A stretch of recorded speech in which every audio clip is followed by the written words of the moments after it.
Magandang araw sa iyo, Abby. Ano ba ang bagong pag-aaral na inilabas ng mga siyentipiko? Magandang araw din sa iyo, James. Iniulat ng mga siyentipiko noong Miyerkules, November 15, na nakitaan umano na microplastics ang karamihan ng samples ng ulap na kinuha mula sa tuktok ng bundok sa China. Ito ay batay sa isang pag-aaral na inilathala sa American Chemical Society's Environmental Science and Technology Letters. Tinuntun din ng pag-aaral kung papaano napunta ang microplastic sa huling lokasyon nito at natuklasan rin na maaaring magkaroon ng papel ang mga ito sa pagbuo ng ulap. Ayon kay Judith Enck, presidente ng Beyond Plastics, isang grupo na nagtataguyod upang wakasan ng polusyon sa plastic, ang microplastics aniya ay maliliit na piraso ng plastic na hindi hihigit sa 5 mm ang sukat. Ito ay halos kasing laki ng isang sesame seed. Aniya pa, ang microplastics ay nasa hangin na ating nilalanghap, nasa ating inuming tubig at nasa ating mga katawan.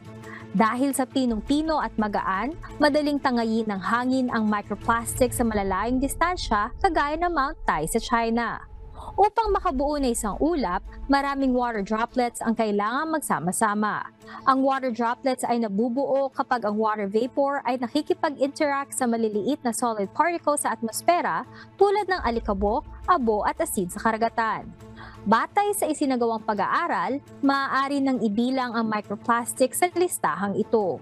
Samantala, karagdagang pananaliksik pa umano ang kinakailangan makumpleto ayon sa authors ng pag-aaral upang anilay lubos na maunawaan ang lawak kung saan naiimpluwensyahan ng microplastics ang pagbuo ng ulap. Balik sa iyo, James. Yes, another interesting science report, Abby. Pero gaano ba karaming microplastics ang nasa mga lungsod ngayon?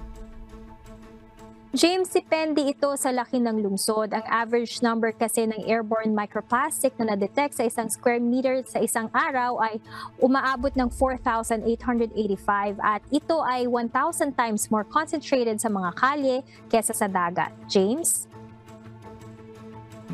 Baka at this time, nakakasingot na siguro ako ng microplastics na yan. Sige, maraming salamat sa iyo, Abby Valdez, mula sa Texas, USA, kung saan ang wettest region ay nasa southeast.